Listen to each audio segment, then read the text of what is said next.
ஐயா,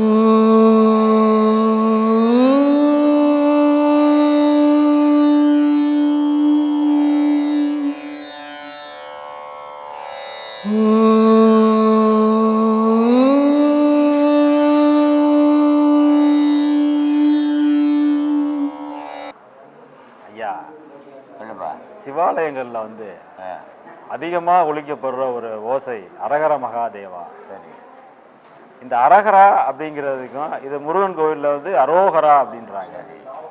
இப்போ இதே கோஷத்தை பெருமாள் கோவிலில் கூட கோவிந்தான்னு சொல்லி உச்சரிக்கிறாங்க. இந்த கோவிந்தாங்கிறதுக்கு பெருமாள் கோவிலில் கோவிந்தான்னு மாட்டாங்க. இது கோவிந்தான்லாம் இங்கே லோக்கலில் இப்போ சொல்லுவாங்க.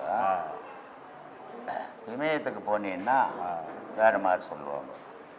ஹரஹர மகாதேவான்னு சிவனை சொல்லுவாங்க.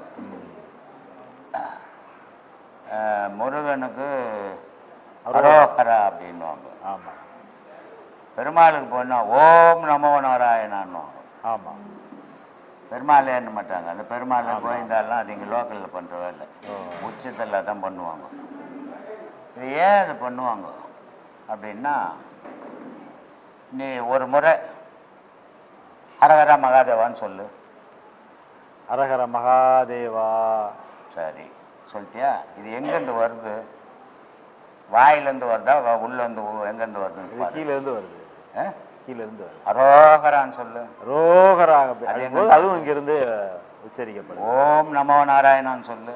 ஓம் நமோ நாராயணா. அப்போ அது எங்கேருந்து வருது? அதுவும் கீழேருந்து தான். கோவிந்தான்னு சொல்லு. கோவிந்தா அப்படின்னா இங்கிருந்து இங்கே முடிஞ்சிருது. நபியிலேருந்து எழணும் அந்த காற்று. அது வேற எந்த எழுத்தை போட்டினாலும் நபியிலேருந்து வராது. இந்த மூணுமே வந்து நபி கமலத்திலேருந்து வரும். அது இறைவனை போய் சேரும். அது ஓங்காரம்னு பேர். அந்த ஓங்காரம் இல்லாத தெய்வ வழிபாடே கிடையாது. அதுக்கு தான் மணி அடிக்கிறது, சங்கு ஊதுறது, இதெல்லாம் அந்த ஓங்காரத்தை சம்மந்தப்பட்டது. அந்த ஓங்காரம் செயல் பொருள் வச்சு செய்யாமல் உன்னையே வச்சு செய்யறது நபியிலேருந்து வரணும். அந்த நபியிலேருந்து வரணும்னா இந்த மூணு வார்த்தையும் நபியிலேருந்தே வரும். மீதி எதுவுமே நபியிலேருந்து வராது. அதனால் அதை சொல்லப்படும். அதுக்கு பொருள் என்னன்னு சொல்ல? தெய்வம்னு அர்த்தம். மூணு விதமாக சொல்கிறான். மூணு ஒரே பொருளை சொல்கிறான். ஓம்ன்ற ஒரு பொருள் சேரலன்னா மகாதேவான்னு சொல்லியும் பிரயோஜனம் கிடையாது, அரோகரான்னு சொல்லியும் பிரயோஜனம் கிடையாது, நாராயணான்னு சொல்லியும் பிரயோஜனம் கிடையாது. அப்போது ஓம்ன்றது என்ன, அரோகரான்றது என்ன அப்படின்னா உடலும் உயிரும் கலந்தத்தான் அது பொருள். ஓம் சேர. இப்போ ஒரு பெருமா கோயிலுக்கு போனால் ஓம் நமோ நாராயணன், சிவன் கோயிலுக்கு போனால் ஓம் நமச்சிவாயான்னு இருக்கும், முருகன் கோயிலுக்கு போனால் ஓம் முருகான்னு இருக்கும், அம்மன் கோயிலுக்கு போனால் ஓம் சக்தின்னு இருக்கும். இந்த ஓமை சேர்க்கலைன்னா மீதி பொருளெல்லாம் வீணாக போயிடும். அதனால் ஒரு பொருள் ஓம் இணையணும். அப்போது மற்றது இந்த ஓம்ன்றது என்ன, மற்ற பொருள் என்ன? இப்போ வெறும் சக்தி அப்படின்னா என்ன? ஓம் ஓம் சேர்க்காம நாராயணா என்னன்னா எல்லாம் உடல் சம்பந்தப்பட்டது. ஓம் சேர்க்கும் போது உயிர் சம்பந்தப்பட்டது. உயிரும் உடலும் இரு பொருள் சேர்ந்த போது உலக இயக்கம். இறைவனே நாதமும் ஜோதியுமா இருக்குதுன்னு ஏன் சொல்றோம்? ரெண்டும் சேர்ந்ததான் உலகத்துக்கு இயக்கம். ஒரு பொருள் அந்த இயங்காது. அதனால இது இறைவனுடைய இயக்கம். உன்னுடைய பிறப்பு உன்னுடைய இறப்பு எங்கிருந்து உருவாகுதுன்னா நபியிலிருந்து உருவாகுது. அந்த நபியிலிருந்து வர வார்த்தைகள் தான் இதெல்லாம் சாமி. அதனால தான் இந்த ஓங்காரத்தோட கலந்த சப்தம் வரும்போது அது இறைவனை தவிர வேற ஞாபகம் வராது உனக்கு. புரியுதா? வேற எது சொன்னீங்கனால வேற ஞாபகம்லாம் வந்து உன்னை பூதுன்னு சொல்ல கொடுத்துரும். இந்த மூணு வார்த்தையில வேற ஞாபகம் வராது. அதுக்காக சொல்ல, அதனால சொல்லப்படும். அதுதானே முடிஞ்சு போச்சா? முடிஞ்சுதா இல்லையா? முடிஞ்சது. ஆத்மா வணக்கம். சொல்லுப்பா. நம்ம வந்து இப்போ சரியாக சப்போஸ் நம்ம வரோம், இப்போ இன்னைக்கு இங்கே வந்திருக்கிறோம். ரொம்ப நாளாக நம்ம டிவியில் பார்த்துட்டு ஐயா பார்த்துட்டு இன்னைக்கு ஐயா கிட்ட தீட்சை எடுத்துக்கணும். அதே போல் நம்ம குடும்பத்தில் இருக்கிறவங்களையும் நம்ம கூப்பிடுறோம். அவங்க கொஞ்சம் வர்றதுக்கு யோசனை பண்ணுறாங்க. அதுக்கு நம்ம என்ன பண்ணணும்? ஒன்றுமே பண்ணக்கூடாது, அவங்கள விட்டுடணும். ஏன்னா ஒரு கல்யாணம் ஆகல பையனுக்கு கல்யாணம் பண்ணிக்க மாட்டேன்றான், கட்டாயப்படுத்தி கல்யாணம் பண்ணலாம். ஒரு வேலை ஒரு பொண்ணு சாப்பிட மாட்டேங்குது, அதை கொம்பேற்று வச்சு அடித்து சாப்பிட வைக்கலாம். கடவுள் வழிபாடு யாரும் கட்டாயப்படுத்தி கும்பிடவே முடியாது. சும்மா ஒப்புக்கோனா அதில் இருக்கலாம். அவங்கவுங்க மனம் விரும்பினால் மட்டும்தான் அந்த கடவுள் வழிபாடில் போகும். உங்களுக்கு நல்லதுன்னு இப்போ தெரிஞ்சது இவ்வளோ வயசு பொறுத்து இல்லையா? நீங்கள் வந்துட்டீங்க. இதே மாதிரி அவங்களுக்கு போக போக அனுபவம் வரும்போது அவங்களும் ஒரு நாள் வருவாங்க. அதனால அவங்கள பற்றி கவலைப்படாதீங்க. நீங்கள் நல்ல வழியை தேடி பயணம் உயிர் பயணம் இப்போ ஆரம்பிச்சிட்டோங்க ஐயா. ரொம்ப நல்ல நாள், அதுவும் இன்னைக்கு உயிர் பயணம் ஆரம்பிச்சிட்டோங்க. ரொம்ப சந்தோஷம். உயிர் பயணத்தை தொடர்ந்து நீங்கள் செய்யுங்க. உங்களை பார்த்து அவங்க தானாகவே வருவாங்க. நம்ம குடும்பத்தில் இருக்கிறவங்க, உறவினர்கள், நம்ம நட்பு எல்லாரையும் அந்த உயிர் பயணத்துக்கு தொடரணும். அது நீங்கள் சொல்லி வரமாட்டாங்க, அவங்களா வருவாங்க. வர காலம் வரைக்கும் நம்ம காத்திருக்கலாம். சரிங்க. ஓகே. அப்புறம் நம்ம மரணம் தருவாய் நம்ம எண்ணங்கள்லாம் எப்படி இருக்கும்ட்டு அதனால தான் சொல்கிறது. இந்த சாகும்போது முன்னெல்லாம் ஒருத்தர் செத்து போகிறாங்கன்னு தெரியும். அவனை எது பாடினாலும் அவனை பிழைக்க வைக்க முடியாது. செத்து போவாங்கன்னு தெரிஞ்சிருந்து பக்கத்தில் ஒரு ஆளை உட்கார வச்சு ராமாயணம் படிக்க சொல்லுவாங்க. அதே நேரத்தில் சில இடத்துல மகாபாரதம் படிக்க சொல்லுவாங்க. மகாபாரதம் படிக்கிறதாலேயோ ராமாயணம் படிக்கிறதாலேயோ உயிர் வந்துடாது. ஆனால் அவன் நினைவு அதில் வந்துடும் இல்லையா? அதுக்காக படிக்க சொன்னாங்க. இது நீ படிக்கிற படிப்பு செத்து போகும்போது எல்லாத்தையும் மறந்துட்டு உன் உயிர் மேலே வந்துடும் நினைப்பு. அந்த பிறவியில் மனிதனா பிறகு ஜீவசமாதி அது உனக்கு எதுக்கு இந்த வீண் வேலை? இது ஜீவ சமாதியெல்லாம் இப்போ பண்ண முடியாது. போலீஸ்காரன் உள்ள பிடிச்சி போய் உள்ள உட்காந்து பிடிச்சி போய் போட்டுருவான். பண்ண உடனே கூண்டோட தள்ளி போடுவான். அதெல்லாம் பண்ண முடியாது. நான் கூட இப்போ சமாதி கட்டி வச்சுட்டு உட்காந்து எப்போ சாவேன்ட்டு உட்காந்துங்கிறேன்.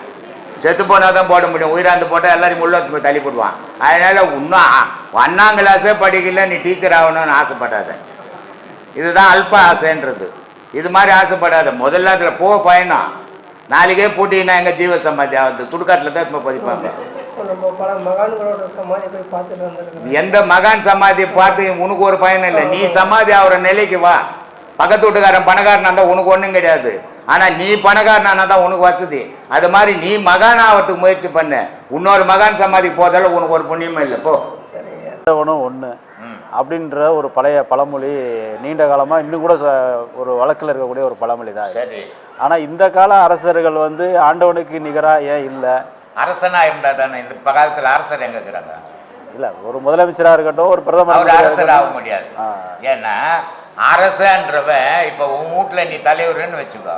உன் குடும்பத்தில் 10 பேர் இருக்கிறாங்கன்னா அவங்களுக்கு என்னென்ன தேவையோ நீ பிச்சை எடுத்தையாவது காப்பாற்றுவேன் இல்லையா? பக்கத்து வீட்டுக்காரர் உன் குடும்பத்துக்கு தலைவர் ஆனார்னா அவர் உன் வீட்டில் கிட்டே சொல்லி தொண்டு போடுவார். இன்னைக்கு நாட்டினுடைய முதலமைச்சர், பிரைம் மினிஸ்டரு, எம்பிங்க, எம்எல்ஏங்கெல்லாம் மக்களால் தேர்ந்தெடுக்கப்படுறவங்க. அவங்கவுங்க குணத்துக்கு ஏற்ற மாதிரி செயல் புரிவாங்க.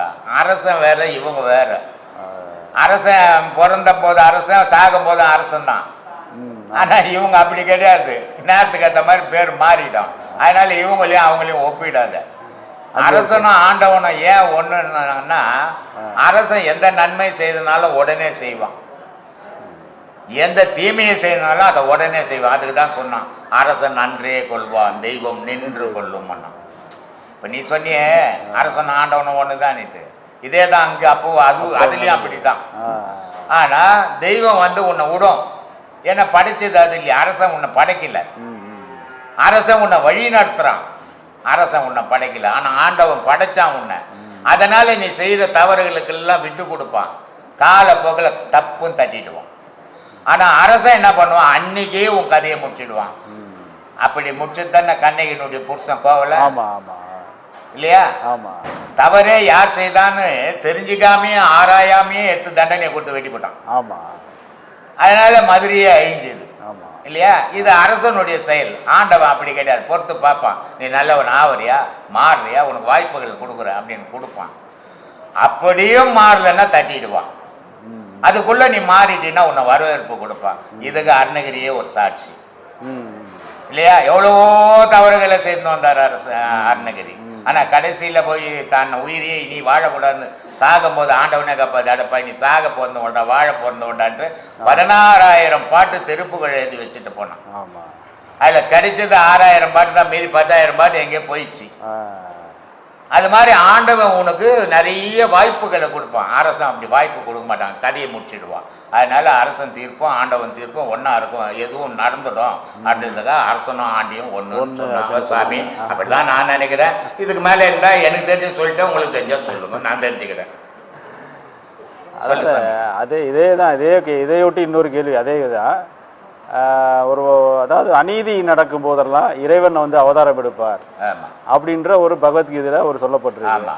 அப்படி பார்க்கும்போது நிறைய அநீதி நடக்குது, ஆண்டவன் அவதாரம் எடுக்கிறாரு இல்லையன்றது தெரியல. ஆனால் நீங்கள் சொல்கிறது மாதிரி ஒரு மனிதனும் அநீதி செய்யும் போது கடவுளே வந்து அவனுக்கு வந்து ஒரு தண்டனை கொடுக்குற மாதிரி தான் நம்ம எடுத்துக்கிற மாதிரி இருக்கு. எப்போ அநீதி நடக்கும்போது ஆண்டவன் அவதாரம் எடுப்பான்? இன்னைக்கு 100 பேர் இருக்கிறான், இன்னைக்கு 100 பேர் இருக்கிறான்பா, 50 பேர் நல்லவன் இருக்கிறான், 50 பேர் கெட்டவன் இருக்கிறான். அதனால ஆண்டவன் பார்க்கலாம், இன்னும் 50 நல்லது இருக்குது, இந்த 50 கெட்டதா போது நம்ம போகலாம் அப்படின்னு ஆண்டவன் காத்திருக்கிறான். அப்போ 50 பேரும் கெட்டவனாய் 100 கெட்டவனாச்சுன்னா ஆண்டவன் வருவான், டப்பு டப்பு டப்பு டப்புன்னு தட்டி போட்டுருவான். அதனால அநீதி நடக்கும்போது ஆண்டவன் வருவான். இப்போ நீதி இருக்குது கொஞ்சம் நெஞ்சம் இருக்கு, இருக்கிறதால தான் நீ நான் அங்கே உட்காந்து பேசின்னு இருக்கிறோம். இல்லைன்னா நீ உட்கார முடியாது, நானும் உட்கார முடியாது ஆகிட்டு இருக்கோம். அதனால அநீதியும் இருக்குது, நீதியும் உலகத்தில் இருக்குது. இது இருக்கிற வரைக்கும் ஆண்டவன் வரமாட்டான். ஆண்டவனுடைய தூதர்களை அனுப்புவான் ஒவ்வொரு காலகட்டத்திலையும், உங்களை மாதிரி ஒவ்வொரு காலகட்டத்திலையும். என்ன மாதிரி இல்லை, நான் சாதாரண மனுஷன், என்ன சேர்க்காத. நான் எப்பவுமே மகானு ஞானி சித்தர் முத்தர்லாம் சொன்னது கிடையாது, சொல்லவும் மாட்டேன். ஏன்னா அந்த தகுதி எனக்கு கிடையாது, அனுபவத்தில் நான் பேசினுக்கிறேன். ஆனால் இன்னைக்கு எல்லாரும் அப்படித்தான் சொல்றாங்க. எனக்கு வர்ற ஃபோன் கால் கூட எனக்கு அப்படிதான் வருது, ஐயா ஒரு தூதுவர் மாதிரி தான் நாங்கள் பார்க்குறோம். அவங்களுடைய ஆதம் அது தவறு இல்லாது. ஆனால் என்னுடைய எண்ணத்தை நான் சொல்லிடுறேன். புகழ் மனிதன் விரும்பவே கூடாது, ஆனால் புகழை நோக்கி பயணம் பண்ணணும். ஆனால் புகழை அவன் விரும்பக்கூடாது. ஏன்னா அவன் புகழை நோக்கி பயணம் பண்ணும்போது பல நல்லதுங்க நடக்கும். ஆனா இவன் புகழுக்கு அடிமை ஆனான்னு சொன்னா தீமை நண்பரும். அதே நேரத்தில் இவன் மரணத்திலையும் அது தீமை ஆயிடும். உலகம் புகழுது, அது உலகத்தோடவே நிக்கட்டும், எனக்கு வரக்கூடாது, எனக்கு வானாது. நான் நானாவே இருக்கணும்னு விரும்புவேன். நான் எந்த புகழுக்கும் நான் அடிமை ஆயிடக்கூடாது. கடவுள்கிட்ட வேண்டது அதுதான். ஏன்னா நிறைய பேர் சாமி உன்ன மாதிரி யாரும் ஆளே இல்லைன்னா அவனுக்கு பிரியாணி வாங்கி தரான்.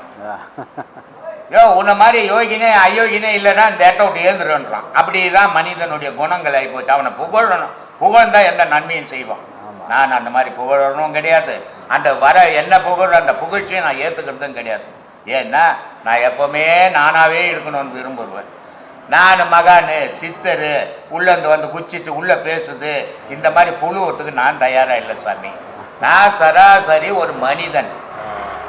இதில் என்ன ஒரு வித்தியாசம் மற்றவனுக்கு எனக்குன்னா கொஞ்சம் அனுபவம் ஜாஸ்தி. இளமையிலேருந்து ரொம்ப துன்பப்பட்டேன். அந்த அனுபவத்தை தான் இன்றைக்கி உலகத்துக்கு சொல்லினுக்கிறேனே தவிர இங்கே மகானு சித்தரு ஞானி அந்தெல்லாம் இங்கே கிடையாது சாமி. இதுதான் உண்மை. இன்பம் துன்பம் வெளி உலகத்தில் இல்லை, தான் மனசுக்குள்ளே தான் இருக்குது. எதையெல்லாம் அது இன்பமாக ஆக்கி அது கிடைக்கணும்னு நினைக்குதோ அது கிடைச்சிச்சுன்னா இன்பமாக இருக்கும், அது கிடைக்கலன்னா துன்பமாக மாறி போயிடும். ரெண்டும் மனசுக்குள்ள இருக்குது. உலகத்தில் எதுவுமே இல்லை. உலகம் ஒரு வெட்ட வெளி. எல்லாமே நன்மை தீமை சந்தோஷம் துக்கம் எல்லாம் உன் மனசுக்குள்ள இருக்குது. அதனால தான் நான் பல வீடியோக்களில் சொல்கிறேன், முதல்ல நீ உலகத்தை போய் திருத்தாத, மனசை சீர் பண்ணிக்க, உன்னை சீர் பண்ணிக்கன்னு சொல்கிறேன். ஏன்னா நீ சீராக இருந்தாவே உலகம் சீராகிற மாதிரி தெரியும். என்னை ஒரு நண்பர் ஃபோன் பண்ணி கேட்குறாரு, சாமி நான் வந்து முதல்ல உங்கள் வீடியோவெல்லாம் பார்ப்பேன், ரொம்ப நல்லா இருந்தது, இப்போ நீங்கள் எதையோ நோக்கி போய் நிற்கிற மாதிரி தெரியுதுன்னாரு. ஆமாப்பா போய் இருந்தாங்கிறப்பா, என்னப்பா விஷயம் அப்படின்னு. இல்லை சாமி நான் பார்த்துங்கிறேன், எதையோ நோக்கி போகிறீங்க, நான் பணத்தை நோக்கி போகிறீங்க, இல்லைன்னா இந்த ஸ்தாபனம் நிற்காதீங்க, பணம் இல்லை இதை கட்ட முடியுமா, நடுவில் தான் உட்காந்து நான் பேசின்னு இருக்கணும் இல்லையா? இப்போ பேசுறதால தான் 10 ரூபா கொடுக்குறாங்க, 10 ரூபா கொடுக்குறதால தான் இவ்வளோ 1 கோடி ரூபாய் வேலை செய்துன்னுக்குறோம். இந்த மாதிரி சில எட்டனுங்க. ஏன்னு சொன்னால் நல்லவனாக இருந்தால் ஒரு விஷயம் சொல்கிறேன், அதை எல்லாருமே கேட்டுக்கணும். நான் ஒரு விஷயம் பேசுகிறேன், அது உனக்கு பிடிக்கல, இருந்தாலும் சரியா பேச தூக்கி போட்டு போயின்னேக்கணும். ஒரு ஃபோன் நம்பர் கிடைச்சதுன்னு கூப்பிட்டு ஆர்குமெண்ட் பண்ணக்கூடாது. ஆர்குமெண்ட் பண்ணுற அளவுக்கு நீ ஒன்றும் பெரிய மகான் கிடையாது. கண்டிப்பாக நான் பேசுறது சரியில்லை உனக்கு தெரியுது, ஆனால் நீ நல்லா பேச என்னை விட. நீ சொல்ல உலகத்துக்கு அறிவுரை. ஆமா அந்த வக்கு உனக்கு இல்லைன்னா நீ இன்னொருத்தனை கேட்கக்கூடாது. ஆமா இன்னைய சமூகம் அப்படி போயினது. ஏன்னா உலகத்தை அடுத்தவனை குறை சொல்லி வாழ்ந்து பேர் எடுக்கணும்னு நினைக்கிறானே தவிர தான் உலகத்துக்கு அறிவுரை சொல்லி உயரணுன்ற எண்ணம் வரல. ஆமா அப்படி இருக்கிறான் இன்னைக்கு 50% இருக்கிறான். ஆமா இல்லையா? அதனால இந்த பாழா போன மனமாகப்பட்டது எதெல்லாம் அவனுக்கு விரும்புறது கிடைக்குதோ அது வானந்த கூத்தாடும். எதையெல்லாம் அது நினைச்சு இழக்குதோ அப்பெல்லாம் துக்கமாயிடும். அதனால மனத்தினோட செயல் தேவைன்றது நீ தொழில் அது. அதை சந்தோஷமா இல்லை துக்கமா இல்லை. கிடைச்சா உன் குடும்பத்துக்கு உதவும், உனக்கு உதவும். கிடைக்கலன்னா என்ன பண்ணும்? பட்டினியா படுத்துப்ப. ஆமா அப்போ நீ சந்தோஷத்தை நோக்கி போலாத, தொழிலுக்காக போன. இது சந்தோஷத்துக்காக தேடுது மனம், அது துக்கத்துல விழும். பிறப்புடைய ரகசியத்தை அறியறதும் தன்னுடைய தன்னை அறியறதும் ரெண்டும் ஒன்றா வேற வேறங்களா? பிறப்புடைய ரகசியத்தை நீ என்ன அறிய போற? அம்மா வயிற்றுல போய் ஆராய போற? அங்க தானே பிறந்த. அம்மா வயிற்றுல போய் ஆராய முடியுமா? அது ஆராய முடியாது. நீ உன்ன ஆராய். நான் எதுக்கு பிறந்தேன்? சிவாய்க்கு ரொம்ப அழகா கேட்பாரு, டே நீ பிறகுக்கு முன்ன எங்கடா இருந்தேன்னு கேட்குறாரு. எவனால சொல்ல முடியும் எங்க இருந்தேன்னு? சொல்ல முடியாது. நீ பிறகுக்கு முன்ன உன் உடம்பு எங்கடா இருந்ததுன்றாரு. நீ பிறகுக்கு முன்ன உன் ஆசை எங்கடா இருந்ததுன்னு கேட்குறாரு. அப்போ இந்த பிறப்பு ஆராயறதை விட நீ உன்னையே ஆராய், உண்மை தெரியும். அப்போ உண்மை தெரிஞ்சிடும். ஆனால் இந்த உண்மை தெரிஞ்சு போச்சுன்னா உனக்கு என்ன ஏற்படும்? அமைதி மட்டும்தான் ஏற்படும். அங்க உண்மை தெரிஞ்சவன் எப்பவுமே ஆரவாரத்தில் ஈடுபட மாட்டான். உண்மை தெரியாதவன் ஆரவாரம், அமக்கலம், அனர்த்தம் எல்லாம் பண்ணுவான். உண்மையை உணர்ந்தவன் ஞானத்துல உண்மையை உணர்ந்தவன், தன்னை உணர்ந்தவன் எந்த ஆரவாரத்துக்கும் ஈடுபடவே முடியாது. அவன் மனம் ஏற்காது. ஏன்னா அவனுக்கு உண்மை தெரிஞ்சு போச்சு. இல்லையா? நம்ம இப்படிதான் வந்தோம், இப்படிதான் போக போறோம் அப்படின்னு தெரிஞ்ச பிறகு இங்க என்னடா இருக்குதுன்ற எண்ணம் தான் வரும். அதனால அவங்ககிட்ட எந்த ஆரவாரமோ எந்த அமக்கலமோ இருக்காது. அடுத்தவனுக்கு எந்த தீமையும் இருக்காது. ஆனா உண்மை தெரியாதவன் ஆரவாரம், அமக்கலம், நன்மையும் தீமையும் கலந்து சராசரி மனிதனை தான் வாழ்வானே தவிர அவன் ஒரு ஆன்மீகவாதியா வாழ முடியாது. சொல்லு. ஆன்மீகவாதியா வாழணும்னா முழுக்க முழுக்க முதல்ல உன்ன ஆராயணும். தன்னை அறியறதா சரியான ஒரு. நீ இன்னொருத்தருக்கு அறிவுரை சொல்ற ஒரு துன்பத்தை பத்தினா அந்த துன்பத்தை நீ பட்டு இருக்கணும். அப்பதான் அந்த துன்பத்தினுடைய நிலை எப்படி இருக்குன்னு நீ உன்னால் சொல்ல முடியும். ஆனா நான் துன்பத்தை பத்தி பேசுனதை நீ எடுத்துக்கிட்டு நீயே கண்டுபிடிச்சி பேசுற மாதிரி பேசின்னு ஊர்லாம் தெரிஞ்சுக்கிறான் இன்னைக்கு நிறைய பேர். காதால கேட்டது, கண்ணால பார்த்தது, வாயால படிச்சதெல்லாம் உண்மையாயிடாது. நிறைய பொய் கலந்துருக்கும் அதுல. ஆனா நீ உண்மைய நீ அனுபவிச்ச பாரு, அதுல பொய்யே கலக்காது. அப்போ நீ அடுத்தவனுக்கு அறிவுரை சொல்லும் போது நீ அந்த அனுபவத்தை பெற்று இருக்கணும். அப்படி சொல்லும் போது தான் அந்த உண்மையான அனுபவத்தை நீ அவனுக்கு சொல்ல முடியும். அதே நேரத்தில் அந்த அனுபவத்தில் அவன் திருப்பி கேட்கும் போதும் உன்னால பதில் சொல்ல முடியும்.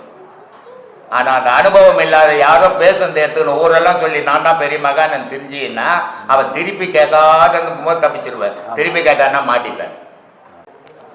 ஐயா, நான் மேல்மருவத்தூர் பக்கத்தில் பொரூர் கிராமத்துலேருந்து வரேன். சரி ஐயா, நான் ஒரு கோயில் பூசாரி அப்பா காலத்தில் அப்படியே பார்த்துட்ருக்கேன். ரொம்ப சந்தோஷம். தெய்வ சக்திக்கும் துஷ்ட தீய சக்திக்கும் என்ன ஐயா வேறுபாடு? தெய்வ சக்தி பொறுமையாக வேலை செய்யும், தீய சக்தி அவசரமாக வேலை செய்யும். அதுக்கு தான் சொல்லியிருக்கிறது, அரசன் அன்றைய கொள்வான் தெய்வம் நின்று கொள்ளுன்னு சொல்ல. அதனால் தெய்வ சக்தி நிதானமாக இருக்கும், காத்து இருக்கும், சமயம் பார்த்துக்கணும். தீய சக்தி அப்போவே செய்யணும்னு விரும்புவோம். தெய்வ சக்தி நிதானமாக பார்த்து நிரந்தரமாக அழிச்சிடும். ஆனால் தீய சக்தி நிரந்தரமாக அழிக்க முடியாது. அந்த நேரத்துக்கு தொந்தரவு கொடுத்துட்டு போயிடும். என்ன விஷயம்? உன்னை என்ன பண்ணுச்சு? பின்ன தீய சக்தி பற்றி நீ ஏன் பேசுகிற? கடவுளை பற்றி தானே பேசணும். கோயில் பூசாரி, ஒரு கோவில் அம்மன் கோயிலில் பூசாரி, அம்மன் கோயிலில் இருக்கட்டும், பெருமா கோயிலாக இருக்கட்டும், தெய்வத்தை பற்றி தானே கேட்கணும். தீய சக்தியை பற்றி நீ பேசக்கூடாது, வர பக்தருங்க தான் பேசணும். ஏன்னா உனக்கு நீ எப்போ தெய்வத்தோட தெய்வ அர்ச்சனை பண்ணின்னுக்கிறியோ உனக்கு ஒன்றே ஒன்று மட்டும்தான் தெரியணும், கடவுள் தான் இருக்குது, வேற எல்லாம் இல்லைன்றது தான் தெரியணும். வரவங்க தான் குழப்பத்தில் வரும், அவங்களுக்கு தான் நீ சொல்லணும். நீயே போய் தீய சக்தி இருக்குதான்னு சொன்னால் அப்புறம் வரவங்க என்ன நினைப்பாங்க? சொல்லு சாமி. ஒரு கோவிலில் ஒரு பூஜாரியாக இருப்பான், சொல்லுங்க. பெருமா கோயிலில் சின்ன கோயிலாக இருக்கும், அது ஆனால் அவன் திருப்பதிக்கு 10 வாட்டி போய் வருவான். அப்போ இவன் பண்ணுற பூஜை பொய் தானே? உண்மை. பொய் தானே பண்ணுறான். நீ ஒரு பூஜாரி ஆக்கும்போது நீ அந்த கடவுளை நம்பணும். நீ நம்பினா தான் அங்கே வரவங்களுக்கு நம்பிக்கை வரும். நீயே இன்னொரு கோயிலுக்கு போய் வந்தீங்கன்னா உனக்கு எங்கே நம்பிக்கை வரும் அவங்க வரவங்க மேலே? அதனால ஒரு பூசாரியாயிரு, நீ யாரா ஒன்றா இரு. தெய்வத்தை நம்பும் போது உலகத்தில் தெய்வம் மட்டும்தான்டா பெருசுன்ற நம்பிக்கை முதல்ல உங்களுக்கு வரணும். சரி. எந்த சக்தியும் தெய்வத்துக்கிட்ட செல்லாத. தீய சக்தி, காட்டேரி, முனேஸ்வரன், பில்லி, சூனியம், ஏவல் எதுவுமே அங்கே தெய்வ சக்தி கிட்ட நிற்காது. ஆனால் அந்த நேரத்துக்கு ஒரு நாளைக்கு ஜுரம் வந்து போலியா, அந்த மாதிரி கதை அது. தெய்வ சக்தி நிரந்தரமா படுக்க வச்சிடும். அதனால தெய்வ சக்தி கிட்ட தீய சக்தி எல்லாம் ஒன்றும் செல்லாது. தீய சக்தி இருக்குதுன்ற மனசுல ஏத்துக்கினீங்கன்னாவே தீய சக்தி வந்து செயலுக்கு புரியும். அதனால அது இல்ல, கடவுள் மட்டும்தான் இருக்குதுன்னு நினைச்சிட்டீங்கன்னா கடவுள் இருக்கும். மனம் தான் எல்லாத்துக்கும் மனசு தான் காரணம். ஒருத்தன் ஒரு 12 மணிக்கு போறான், சரி ஐயா, இருட்டில் போடான்றான். போற வழியில ஒரு சுடுகாடு இருக்குது. அவன் போகும்போது அங்கே சுடுகாட்டில் ஒன்றும் இல்லை. போகும்போது இவன் கற்பனை பண்ணின்னு போகிறான். சுடுகாட்டில் தாண்ட போகிறோமே, அங்கே எத்தனை பேய் இருக்குமோ, எத்தனை முனேஸ்வர் இருக்குமோ, எத்தனை காட்டேர் இருக்குமோ, எத்தனை கன்னி பொண்ணு இருக்குமோ நினச்சின்னு போனான்னா நாளைக்கு செத்து போயிடுவான். அங்கே எதுவுமே இவனை பண்ணல, இவன் மனசை இவனை கொண்டு போச்சு. ஆனால் ஒருத்தன் போகிறான், நான் தாண்டா பேய அப்படின்னு போனான்னா அவனுக்கு மறுநாள் 50 வருஷம் உயிரோடு இருப்பான். எல்லாத்துக்கும் பேஸ் அடிப்படை மனசு. இது எதை விரும்பி போய் பிடிக்குதோ அதில் நின்றுடும் அது. அதனால நம்ம தெய்வ வழியில போறவன் தீயது இருந்தால் கூட அதை அடுத்தவங்ககிட்ட சொல்லக்கூடாது. ஏன்னா அடுத்தவனுக்கு நம்ம தைரியத்தை ஊட்டணுமே தவிர பயம் பொருத்தக்கூடாது. அதுதான் இந்த ஆன்மீகவாதியினுடைய வேலையா இருக்கணும். அவனை பயம்படுத்தி துட்டு பறிக்கிற வேலையா இருக்கக்கூடாது. அப்போ இவனுக்கே இன்னும் தெய்வத்தை பற்றி தெரியலன்னு அர்த்தம். அந்த மாதிரி இருங்க. என் கேள்வி காரணம் என்னன்னு கேட்டீங்களா ஐயா, எங்கள் சித்தப்பா பையன் சின்ன வயசு, சரி, 30-35 வயசு, 2 குழந்தைங்க. சரி. ஒரு 20 நாளைக்கு முன்னாடி அந்த சம்பவம். சரி. இது மாதிரி சொல்கிறேன், ஒரு ஆபத்து இருக்குது, அதை வந்து கொஞ்சம் பயம்பத்திரமா கேட்கல. அவன் குடியில் போய் வீழ்ந்து சொன்னது ஆபத்துக்குது. நான் தான். சரி. அது கேட்காம குடியில் போய் குடிச்சிட்டு போய் பைக்கில் வீழ்ந்து ஆள் ஸ்பாட்லேயே அவுட்டு. இதை அவனுக்கு போய் பைக்கில் வந்து செத்து போகிறான், காரில் குடும்பத்தோடு போய் செத்து போட்டான். டாட்டா பொண்ணை வந்து பெங்களூரில் இடம் வாங்கி வந்து ஃப்ளைட் இறங்கும்போது மாட்டின்னு செத்து போட்டான்னு என்ன பண்ணுறது? நம்ம ஆன்மீகத்தில் இருந்து கோவில் அதெல்லாம் மரணத்துக்கு ஒரு காரணமும் கிடையாது. நீ சொல்கிறது நான் சொல்லணும். இப்போ நீ எல்லாருக்கும் சொல்லலாம் ஊரில் ஃபுல்லாக போய் ஏன் இந்த கொம்பனாலே முடியாது. நம்ம சொல்கிறதுலாம் நடந்துடாது. ஊரில் போய் இந்த ஊர்லாம் செத்து போன நான் வண்டி தான் இருக்கணும் நாளைக்கு சொல்லி பார்க்கலாம். செத்து போகிறான பாரு, முடியாது. அவனுக்கு நேரம் வந்தால் தான் அவன் சாவான். நேரம் வராது எவனாலையும் வண்டியே ஏறிச்சின்னா கூட சாக மாட்டான். விதியை வளரும். விதி தான் முடிவு, விதி தான் வாழ்வு. விதியை வெல்ல முடியாது. இது வரைக்கும் உலகத்தில் யாரும் வெண்ணவன் கிடையாது. முடியாது. யாரும் எனக்கு தெரிஞ்சு இல்லை. உனக்கு தெரிஞ்சா சொன்னா நானும் தெரிஞ்சுக்கிறேன். கடவுளை தவிர மற்ற ஜீவராசிகளால விதியை வெல்ல முடியாது. விதியை வெண்ணுட்டா மரணத்தை வெண்ணவாவன். மகான்கள் கூட மரணத்தை வெண்ணன்றாங்கல்ல, மரணத்தை வெண்ண எங்கே தானே இருக்கணும். எங்கே போனா, எங்கப்பா போனா? நிறைய பேர் சொல்லிங்கிறாங்க மரணத்தை ஜெயிச்சுட்டேங்க நான். எங்கே ஜெயிச்சிட, எங்கே போனேன்? இங்கே தானே இருக்கணும். என்றும் 16 மார்கண்டன்னு இங்கே இல்லையா? இல்லை. அதனால பேசுறதுக்கெல்லாம் நல்லா இருக்கும். இந்த விதி எந்த கொம்பனாலையும் ஜெயிக்க முடியாது. ஏதோ ஒரு காரணம், அதனால மரணம் வரும். முருக பக்தன் ஒருத்தன், ஒரே புள்ள, ரொம்ப கடவுள் பக்தி. தண்ணி வாங்கினதுக்கு இங்கே மிக்கிலன்ட்டு பாண்டிச்சேரிக்கு போனானுங்க. மோட்டர் பைக்கில் போய் 4 பேர் ஆக்சிடென்ட் ஆகி போச்சு, செத்து போட்டான். கண்டபடி முருகனை திட்டுறான். முருகன் போய் சாராயம் வாங்கினா சொன்னானா சொல்லு. அதனால இப்போ நீ சொல்லி செத்து போட்டா தீய சக்தி வந்து கொண்டு பிடிச்சாத. அவன் விதி முடிஞ்சு போச்சு. நீ சொன்னதால அவன் ஜாவல. நீ ஏன் ஒரு கற்பனை பண்ணி நீ உன்னை ஏமாத்திக்காத. அதனால அதெல்லாம் சும்மா கற்பனை கதை. சரி. 20 வயசுல உபதேசம் வாங்கலாமா? 20 வயசு ஆகுது. 15 வயசுல வாங்கணும். வாங்கினாக்கா 35 வயசுல ஆன்மீகவாதியா மாறுவான். என் மூத்த மகனை கூப்பிட்டு வந்திருக்கேன். அது யார் ஒன்னா இருக்கட்டுங்க. 15 வயசுல இருந்து உபதேசம் வாங்கலாம். அதுல உண்மையான பற்று இருந்தா. அப்பா சொன்னதால நான் உபதேசம் வாங்கினேன், அம்மா சொன்னதால வாங்கினேன், ஃப்ரெண்டு சொன்னதால வாங்கினன்றவனுக்கு அது செல்லுபடி ஆகாது. அவன் மனசுக்கு வந்து அது ஆன்மீகத்தை அதான் அப்படி போறவனுக்கு தான் இது செல்லும். சரி, ரொம்ப சந்தோஷம். போயிட்டு வாங்க. எல்லோருக்கும் வணக்கம். இன்றைக்கி இந்த மாதம் பௌர்ணமி. இங்கே இப்படி உக்காந்துருப்போம் நம்ம யாரும் எதிர்பார்க்கல.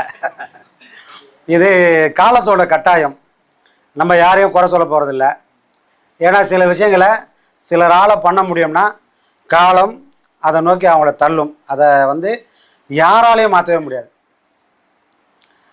கௌரவர்கள் 100 பேரை விட பஞ்சபாண்டவர்கள் 5 பேருக்கு பலம் அதிகம். ஆனால் பலம் அதிகம். அவங்க அமைதியாக விட்டுருந்தாங்கன்னா, அஸ்தினாபுரத்தில் அவங்கள அமைதியாக விட்டுருந்தாங்கன்னா பஞ்சபாண்டவர்கள் யாரும் தெரிஞ்சிருக்காது. கௌரவர்கள் யாருன்னு யாருக்கும் உலகம் தெரிஞ்சிருக்காது.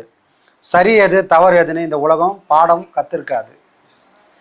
அப்போ பிரிக்க வேண்டிய சூழ்நிலை வரும்போது இவங்க 2 பேரும் தள்ளி வச்சு உலகம் வேடிக்கை பார்க்குது. அதற்காக நல்லவங்களை நிறைய சோதனை கொடுக்குது. அவங்க எதிர்த்துனாங்கன்னா அவங்கள அடிக்கவே முடியாது. ஆனால் வஞ்சகத்தால் ஒரு வீரனை பல வீரனை யாரெல்லாம் மானமே உயிர்னு வாழுறாங்களோ அவங்களாம் மிகப்பெரிய வீரர்கள். ஆனால் அப்படி வாழ்ந்தவங்க எல்லாரும் இந்த வாழ்க்கையில், உலக வாழ்க்கையில் நிறைய பேர் தோற்று போயிருக்காங்க. காரணம் என்ன? அது எப்படி மானமே உயிர் அப்படின்னு வாழ்ந்தவங்க சாகலாமா அப்படின்னா அவங்க எப்படி செத்தாங்கன்னு பார்த்தாங்கன்னா யாருமே அவங்கள போராடி ஜெயிச்சே இருக்க முடியாது.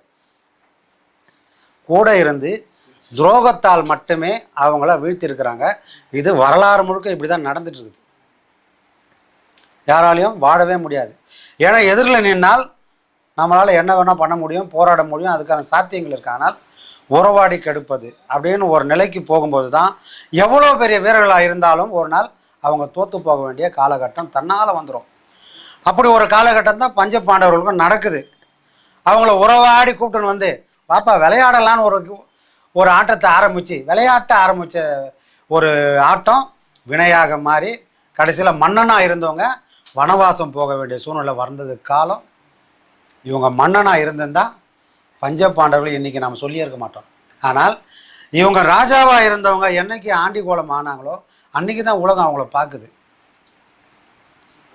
அந்த அந்த வனவாசம் வரைக்கும் அவங்க வாழ்ந்த வாழ்க்கை தான் நம்மளோட வாழ்க்கையும் ஒன்று தான். இது தர்மத்தை நிலை நாட்டுறதுக்காக போராட்டம். அதுக்காக அவங்க போய் கௌரவம்லாம் கொண்டாங்களே, நாம் போய் யாராவது கொல்ல போகிறோன்னா நமக்கு அது வேலை இல்லை. நாம் நம்மளுடைய மனசை கொள்றதுக்கு வந்தவங்க. இன்னொரு உயிரை கொள்வது நம்ம நோக்கம் இல்லை. ஏன்னா நம்மளுடைய நோக்கம், நம்மளுடைய அடிப்படை ஐயாவோட சித்தாந்தம் ஜீவகாருண்யம். ஜீவகாருண்யம்னா உடலை மட்டும்தான்ப்பா கொள்வது. அப்போ மனசை காயப்படுத்தலாமான்னா நம்ம நோக்கம் ஐயா அதையும் தாண்டி போயிட்டாரு. இப்போ ஜீவகாருண்யன்ற பேரில் நான் எந்த உயிரையும் சாப்பிட மாட்டேன், எந்த கவுச்சியும் சாப்பிட மாட்டேன்னு பெருமையெல்லாம் பேசியிருக்காத. ஒரு மனுஷனை மனசளவில் நீ காயப்படுத்தினால் நீ ஜீவகாருண்யத்துக்கு தகுதி இல்லாதவன் ஆகிடுவ. இது ஐயாவுடைய ஒரு வார்த்தை, ஒரு சத்தியம். எப்படி வாழணும்? ஒரு உயிரை கொல்றது மட்டும் இல்லைப்பா, மனசால ஒருத்தனை நீ வேதனைப்படுத்திட்டாவே அது அந்த உயிரை கொன்றதுக்கு சமமாயிடும். அதனால மனசாலேயோ உடலாலேயோ நாம் யாருக்கும் தீங்கு செய்ய வேணாம். யாராவது 1000 பேர் நமக்கு தீங்கு செய்யட்டும்.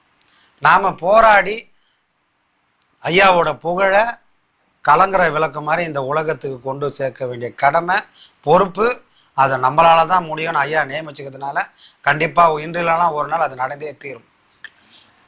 அதை நோக்கி தான் நம்மளை காலம் தள்ளிக்கின்னு போகுது. இல்லைன்னா இப்படி ஒரு சோதனைகள்லாம் வராது. இது யாரையும் நம்ம குறை சொல்ல போகிறதில்லை. இந்த சோதனைகளே நம்மளை பக்குவமாகறதுக்காக தான். அர்ஜுனன்கிட்ட சில விஷயங்கள்லாம் கிடையாது, அவங்ககிட்ட வில்வித்தை இருக்குது. ஆனால் தன்னோட எதிரிகள் யாருன்னு அவன் அடையாளம் கண்டுட்டான்.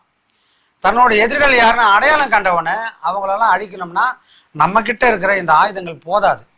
அப்போ என்ன பண்ணணும் அப்படின்னா சிவபெருமானுக்கிட்ட இருக்கிற அந்த பாசுபதாசுரம் நமக்கு வேணும். அது எப்படி போய் வாங்குறது அப்படின்னா நீ தவம் பண்ணி ஆகணும். இப்போது நாட்டில் ஆண்ட மன்னனை காடால வச்சுட்டான். காடாண்டமே அவன் வேதனையில் வாடலை. தன்னை பலப்படுத்துறதுக்கான ஒரு வழியை கண்டுபிடிச்சி அந்த அஸ்திரம்லாம் வாங்கி எதிர்காலம் என்ன நடக்க போகுதுன்னு தெரிஞ்சு அந்த எதிர்காலத்துக்காக பஞ்சபாண்டவர்கள்லாம் தயாராக எங்கே இருக்கிறான்? காட்டில் இருக்கிறான். பாசுபதாஸ்திரம் இறைவன்கிட்ட வாங்குறான். வாங்கி அதே மாதிரி அவன் எதிர்பார்த்த மாதிரி ஒரு காலம் வந்து அநியாயம் அழிஞ்சு தர்மம் தழிச்சு ஓங்குற மாதிரி நமக்கும் ஒரு காலம் வரும். நம்மளுடைய மனவேதனைகள்லாம் ஒரு நாள் தீரும். அதனால் நம்ம யாரையும் போய் அழிக்க போகிறது இல்லை. நாம் வாழும் வழியை நம்ம குருநாதர் சொல்லி கொடுத்துருக்கிறார். நாம் பிழைக்க வந்த கூட்டம் இல்லை, வாழக்கூடிய கூட்டங்கள். பிழைக்கணும்னா 1000 வழி இருக்குது, வாழணும்னா ஒரே வழி தான் இருக்குது. அந்த ஒரு வழி போனால் என்ன ஆகும்? இப்போ இருக்கிறத விட நிலைமை கொஞ்சம் மோசமாக ஆகும். நமக்கு துன்பங்களும் துயரங்களும் தொடர்கதையே ஆகும். சத்தியத்தை நோக்கி யாரெல்லாம் பயணம் பண்ணுறாங்களோ அவங்களுக்கு துன்பமும் துயரமும் கண்டிப்பாக வந்தே தீரும். இதை தெரிஞ்சுக்கினே தான் அந்த வழியில் போகணும். என்ன சாமி நல்ல வழின்னு போனேன், இவ்வளோ சோதனைகள் வருது, பேசாம இந்த வழியை விட்டுலாமா அப்படின்னு போனால் சத்தியத்தை பிடிச்சதுக்கான அர்த்தம் இல்லாமல் ஆயிடும். இந்த பாதையில் போனால் இப்படி தான் நடக்கும்னு ஏற்கனவே ஒருத்தர் சொல்லிட்டாரு. எப்போ இங்கே யாரும் வராதிங்க, எல்லாரும் வாங்க வாங்க வாங்கன்னு கூப்பிட்டு இருந்த காலத்தில் வராதிங்கப்பா, வந்தீங்கன்னா கஷ்டப்படுவீங்க. ஏன் சாமி கஷ்டப்படணும்? நல்ல வழியில் போனால் ஏன் கஷ்டம் வரணும் அப்படின்னா, நல்லதை நோக்கி போனால் துன்பங்கள் வரும். ஏன் வரும் அப்படின்னு சொன்னால், ஒரு உலகமே நோக்கம், என்னோட இன்பமே நோக்கம்னு வாழக்கூடிய ஒரு மனுஷன் அடுத்து எண்ணம் வரும், அதை நான் எப்படி ஃபேஸ் பண்ணலாம்? எனக்கு அறிவு கம்மியாகுது, அப்போ அறிவை தீட்டு. எனக்கு வசதி கம்மியாகுது, வசதி அதிகப்படுது. எனக்கு செல்வாக்கு இல்லை, செல்வத்தை உயர்த்த பண்ண அப்படின்னு உலக வாழ்க்கையோடு வாழக்கூடிய ஒரு மனுஷன் தன்னோட பலவீனம் இப்படி தான் இருக்கும்னு நினச்சிப்பான். தங்கிட்ட பணம் இல்லைங்க, அப்போ பணம் இருந்தால் நான் நல்ல பெரிய ஆளாக இருப்பேன், அப்போ பணத்தை நோக்கி ஓடு, அது எந்த வழியில் வந்தாலும் பரவாயில்லன்னு உலகமே நோக்கம்னு வாழக்கூடிய ஒரு மனுஷன் அதை நோக்கி தள்ளப்படுவான். ஆனால் இந்த வழி எப்படின்னா, நாம நல்ல நிலையில இருந்திருப்போம், நமக்குன்னு ஒரு தொழில் இருக்கும், நமக்குன்னு 4 ரூபாய் வருமானம் இருக்கும். ஆனா அதை நோக்கி நம்ம இதெல்லாம் எப்படி காப்பாற்றணும்னு தெரிஞ்ச இந்த மனசு கூட இப்போ வந்தா என்ன போனா என்ன, இருந்தா என்ன இல்லைன்னா என்ன அப்படின்ற நிலைக்கு வந்ததுக்கு அப்புறம் நீ எப்படி சராசரி மனுஷன் மாதிரி வசதியா வாழ முடியும்? அப்ப வாழ முடியாது. அப்ப துன்பம் உன்னை தேடி தானா வந்துடும். நாம துன்பத்தை தூக்கி போல. ஆனால் இந்த பாடத்துக்கு வந்தவனே நாம எல்லாரும் சிந்திக்கிற மாதிரி சிந்திக்கிறத மறந்த உடனே துன்பங்கள் தானா வரும். ஏன்னா சாப்பிடணும், உனக்கு வேணுமா வேணாமோ பசி கேட்கும், வயிறு கேட்கும், எப்பா ரெடி ஆகிட்டம்பா எதனா போடணும், அதுக்கு தேவைகள் இருக்குல்ல. அப்போ இந்த உலக ஆதாயம் வேணும்னா எனக்கு கொஞ்சமாவது பணம் வேணும். அந்த பணத்தை காப்பாற்றக்கூடிய அறிவு வேணும்னா இந்த ஆன்மீகம் அது கற்றுத்தருமானா இந்த ஆன்மீகம் கற்றுத்தராது. என் பாக்கெட்டில் இருக்கிற பணமும் பறி கொடுக்குற ஒரு சூழ்நிலை வந்துடும். அதுதான் உண்மையான ஆன்மீகமே.